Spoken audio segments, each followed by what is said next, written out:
Hello, beer tubers, and welcome to another beer review with me, Peter, the master of hoppets. Today, checking out a beer from a brewery that's new to me, from England, from just outside of Leeds. This is from Tartarus Beers, and this is their Treesqueak West Coast Pale.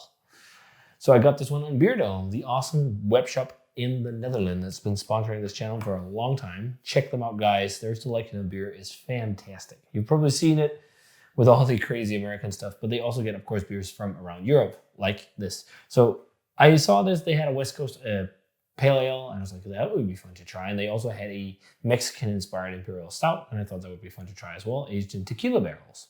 Just to try some beers from them. It's a bit different, and like, it's not just haze. They definitely had hazies from them, but it was nice to see something different. I think they had a whole set of different Pale Ales. They even had like a Belgian, was it a Belgian IPA? So yeah, they're based just outside of Leeds, and I think there were 3 people involved in the brewery, so I think a fairly small operation. So this is a West Coast Pale Ale coming in at 4.3%, and it's a classic old school style, hop with Citra, Amarillo, and Comet. And what's also really funny is that, I don't know, it's not funny, but what's interesting is like calling beer pale. West Coast pale, hazy pale, that's very much a UK thing. You'll see that on a lot of beer labels from the UK. They will never put ale in the end. It will just be something pale. And I think they're fairly popular compared to like in Denmark. If you make pale ales, they're harder to sell. But if it's just session IPA, there you go. And it's interesting because I think they're very similar styles. But this will be interesting because I think this is going to be some quite old school stuff. So let's check it out. So it pours, and of course, thanks to Beerdome for the beer, a slightly hazy rust orange color. I just had Mönchengladbach's Maibock, and this is like similar in color, maybe a tad darker, but this is how I think a lot of people remember West Coast. Not the darkest, but like this, like there's definitely been darker kind of West Coast style beers, but this kind of rust orange color. This is also lightly hazy, it's not crystal clear, but this indicates maybe there's a touch of some kind of dark malt here to crystal malt, or maybe just Munich malts to get that color. And not too much head retention on this one, just a little bit, not crazy carbonation, but let's check out the aroma on Treesqueak. And my first beer from the fine folks at Tartarus. Yeah, it smells old school West Coast. It's very classic, like I'm getting a good amount of Amarillo on the nose. Like that orange, dry, kind of pithy orange peel. Yeah, there's a touch of a sweet citrus vibe too, like just more sweeter, brighter tangerine notes, but it's like a lot of these dried, pithy citrus peels.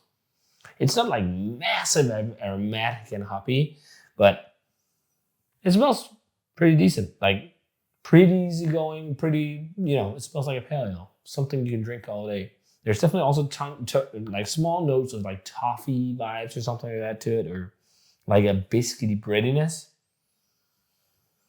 And maybe some whiffs of pine.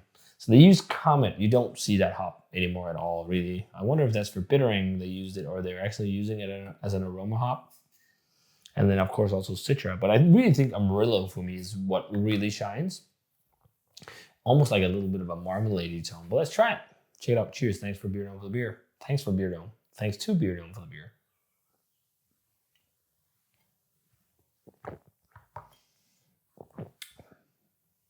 A little too soft carbonation, I think. Very bitter, very grapefruity.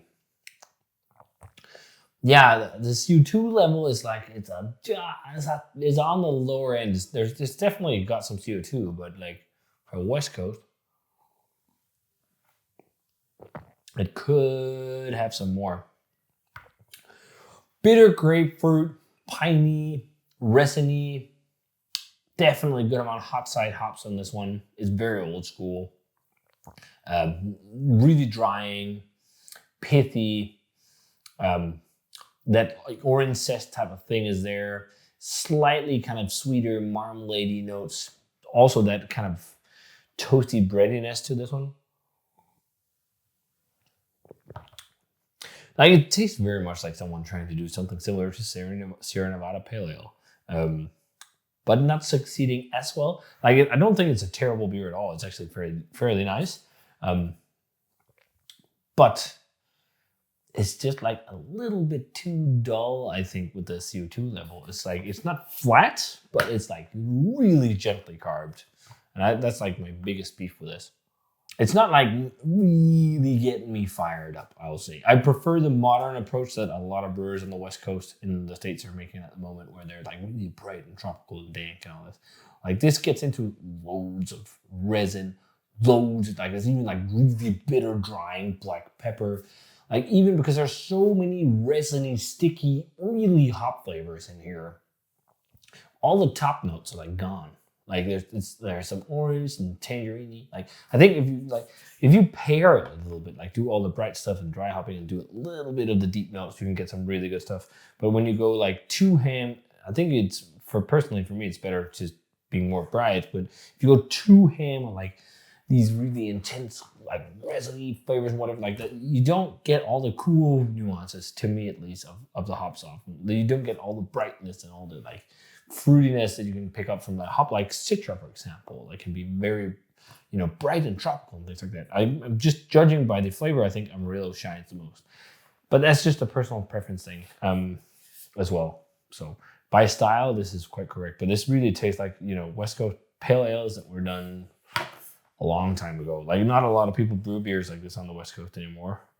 A few still, but most people have gravitated to more hop aromatic beers and beers where you also have the hops shine more, and really like brewers have learned so much from making hazy IPAs and the ways to work with hops these days.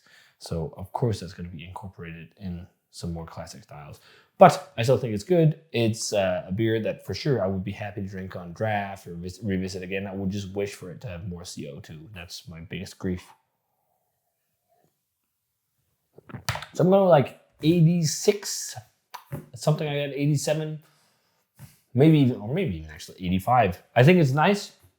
It's just like, because it's so scraping and bitter and so resiny, sticky, hop oily, which is also a bit nice, it just also becomes a little bit one note. Like the more I drink it, the more it's just like hop resiny, bitter grapefruit. Like that's like most of the stuff you're getting, and touches of sweet malt. You don't get as much complexity, but it's still nice. It's still nice, for what it's setting out to do, making more, I guess, a classic West Coast beer. It does it quite well. So, yeah, if you guys had a chance to try Tartarus Treesqueak, let me know what you thought of it. Thanks to the Beer Done for the beer. We got one other beer from these guys, which is that barrel-aged Mexican hot chocolate imperial stout in tequila barrels. That's so cool. You never see people use those barrels anymore. That was a thing in the past. But if you guys had this one, let me know what you thought of it. As always, comment, subscribe, share the Facebook fan page, and Twitter, and Instagram. Give the video a thumbs up if you enjoyed it, and ring the bell for future notifications about videos. And I'm also cheers and treat squeak. And see you guys in another beer review.